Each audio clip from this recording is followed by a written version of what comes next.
সকালবেলা একটা ফোন আসে আমার কাছে। তখন ওই 11টা 11:30 দিকে মানে মেসেজ এসেছিলো ফার্স্টে। তো আচমকা সকালবেলা একদিনও ঠিক নয়, 2 থেকে 3 ঘন্টার মধ্যে আমাদের প্ল্যান হয় দীঘা যাওয়ার। হঠাৎ করে কোনো কিছু রেডি নেই, কোনো কিছু ঠিক ঠিকানা নেই, কোথায় যাব, কোন হোটেলে থাকবো, বাসে যাব না বাইক নিয়ে যাব, কোনো ঠিক ঠিকানা নেই। তো হঠাৎ করে ফোনটা আসলো, কথাবার্তা ঠিক হলো যে কখন বেরোবো, কীভাবে যাব। তো সাডেন প্ল্যান। তোমার রাত্রেবেলা বউ ছিল না বাড়িতে, বউ গেছিলো তার বাপের বাড়িতে, মানে বনগাঁতে আমার শ্বশুর বাড়ি, সেখানে গেছিলো। তো ও আসলো, ব্যাক করলো, মেয়েকে নিয়ে গেছিলো। আমি ঠিক ছিলাম যে উইকেন্ডে আমিও যাবো অফিস শেষ করে। তো মাঝপথে এই বউকে মেয়েকে নিয়ে চলে আসতে হলো। তো এই রাত্রেবেলা আসলো, এসে এখন এই সমস্ত লাগেজ ফাজ গুছাচ্ছে। ও রেডি, সব গোছানো হচ্ছে, মানে এখন ড্রেসও ছেড়ে উঠতে পারেনি, সব গুছাচ্ছে এখানে।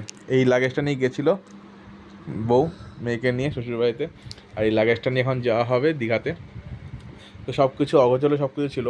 হঠাৎ মানে 1 থেকে 1.5 ঘন্টার মধ্যে প্ল্যান সেট করা হলো। বউ আসলো রাতেরবেলা। তো এখন রাত্রেবেলা জেগে জেগে এখন তোমার সমস্ত ড্রেস ফ্রেস গুছানো হচ্ছে।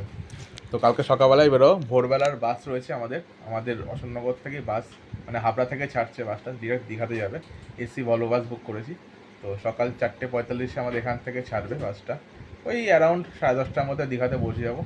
তো কালকে সকালে গিয়ে তোমাদের সাথে শেয়ার করব কোথায় থাকলাম, কোথায় উঠলাম এবং কীভাবে পৌঁছলাম। ওকে, টাটা, গুড নাইট।